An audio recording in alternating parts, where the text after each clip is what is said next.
out is how we might do problem solving a little bit differently because so much of life is around the problems that we struggle with. And probably most of us woke up this morning and we may have had a nice morning, but then the problems start arriving.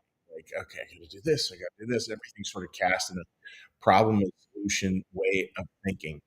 And today we want to take a look at that a little bit differently and see if maybe we can just spin it a little bit differently to see it in a different way.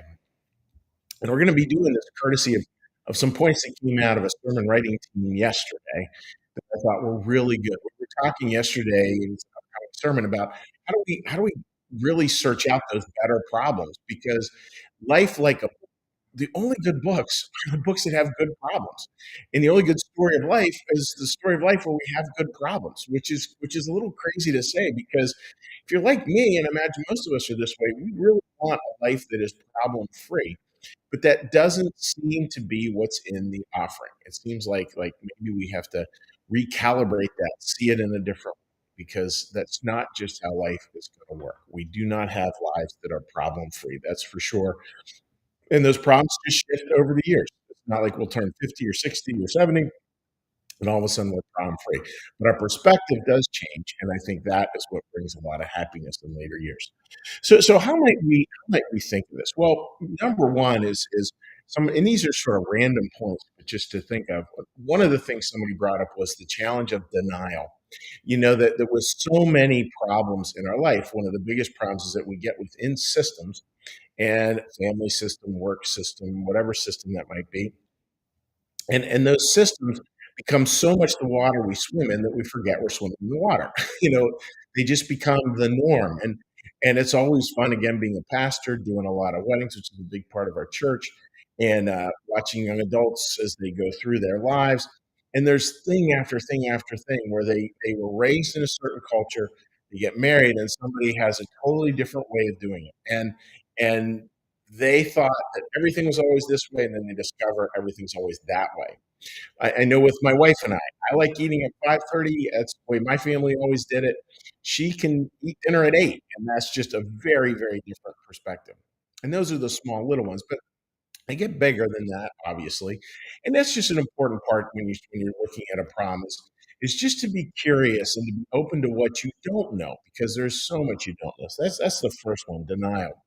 The second one is this idea of integration. That so many of the challenges in life come down to this idea: problems we solve, tensions we manage, and so many of the problems in our life really sort of slide towards that second category: tensions we manage. Life is filled with a lot of tensions that we just try to manage the best we can. So the first word is denial to think about. The second word is trust. Excuse me, not trust, is integration. The third word is integration. So when we think of problems, instead of thinking like, here's the problem, here's the solution, almost like a math equation, think of it like integration. So I'm going to try the best I can to solve it. I know I probably will not be able to solve it completely, but how do I integrate these solutions, even in small little ways, into my life? What might that look like? A simple example. A simple example might be, people who are very concerned, appropriately so, about the environment, and they feel like there's just too much. How do I sort of solve the whole problem? Well, probably you won't be able to, but you can do your little bit. Use less plastic, drive the car less, walk more, whatever that might be for you. But finding those little small pieces where we can take these smaller solutions as best we can and integrate them into our lives, integrate them into the world, even the problems, just like integrating in the problems, because again, so many of them are not answerable today. They just aren't. We're going to work our way towards a solution in small little steps one at a time, but that will be about weaving and integration. And the last part is trust, and that gets into the concept of faith. And so much of life is really learning to just trust that God has this. God has this too. All these challenges of life, like God's got it, thank goodness. And does that sort of take us off the hook from trying to solve the problems of the world and the problems of our relationships? Absolutely not. But it does give us a baseline to work from. It gives us a groundedness, a place where we can plant our feet to start to solve the problems. Knowing that, okay, God's got this. I'm going to do the best I humbly can. Maybe it works, maybe it doesn't. I don't know, but I know in the end that God's got it, and that my job is just to do those things as best I can, as God gives me to see it. So those are sort of the thoughts, friends, and I hope that makes a lot of sense. And quick recap as we go into this weekend is that are there any problems where you feel like there might be something you're not seeing and try to see it? That's the denial thing. Knowing that we're in systems. Sometimes the system itself is the problem, but the systems do blind us to things a lot, and we have to sort of step outside of that to be able to see properly. And denial is not always like use that word such a negative. It's not always a negative. Like we all do it. Because we can only see where we have been. We don't know everyone else's perspective. So that'll lead to a form of denial. But we need to just work at that as best we can, one step at a time, to try to truly see. So it's denial, integration number two. How do we take these problems and really look towards solutions that weave things together as best we can, knowing there's few things, very few things that will yield to a one-time solution this afternoon. Yeah, good luck with that. And and the final one is trust. Have faith that God's got it all. Allow that to be the sort of the ground you stand on, because that really does make a difference out there in the world. So I hope that all makes sense, dear friends, and I hope that gives you a little different way to maybe see problem solving from a spiritual perspective. That it's not once and all, but this once it's, a problem solving is not once and for all. It's this ongoing life's journey that will be some of our greatest teachers. Actually, will be the problems that we work on throughout our lives. So, with that, friends, we're going to take a little meditative break here this Labor Day weekend. And what I'm going to do is I'm going to do a little meditation, a little prayer, a little blessing, and then we will say hi to folks on Facebook. So, with that, dear friends, get a little breath, a meditation. Be still and know that I am God. Be still and know that I am. Be still and know that I.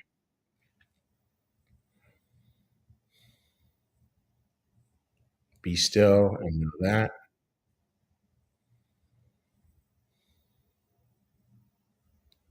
Be still and know. Be still and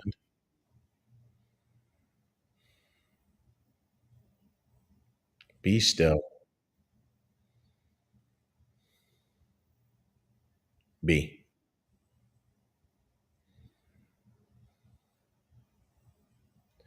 Our Father, who art in the heavens, hallowed be thy name. Thy kingdom come, thy will be done, as in heaven, so upon the earth.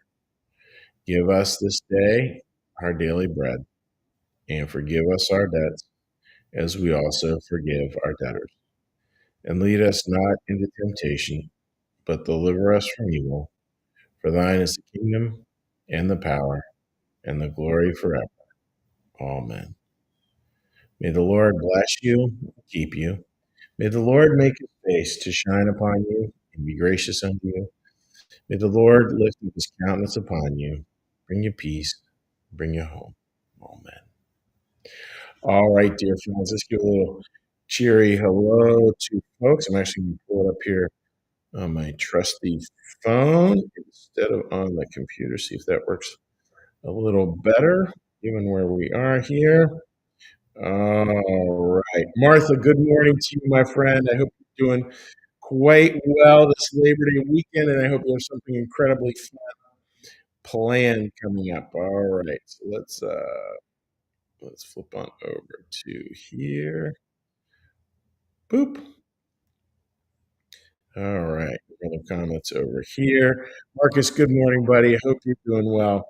Gignone, very well said. Thank you, Pastor Chuck. Have a blessed weekend and see you virtually on Sunday. Yes, you will not actually see me, Gignone. You're going to see a wonderful, wonderful Pastor Curtis Childs will be preaching. Has a great service ahead for all you folks. Gene Rice, dealing with life challenges is how we grow with the help of the Lord and faith in Him. Yeah, it's so Gene, it's so true, right? Like it's just yeah, it's funny how like the older I think we get, the more we come back to keeping first things recognizably first. Just the basics, right? Like dealing with life challenges, help of the Lord, faith in Him. Pretty simple, not easy to do, but spot on. Gene also writes, "Love the view outside your windows." Well, that's because I'm down here in the, just but down by Jean and her wonderful husband down here at the Eastern Shore of Maryland, where my wife and I, boys, and a grandson is arriving today too. So for our little Labor Day weekend. So, friends, God bless all of you. We will see you next week. Curtis Childs is handling Sunday. Thank you, Curtis. Wonderful, wonderful chance if you get a chance to hear him talk. He's always got great insights from a Swedenborgian perspective. And we will talk to you folks on Tuesday. Take care. Bye bye.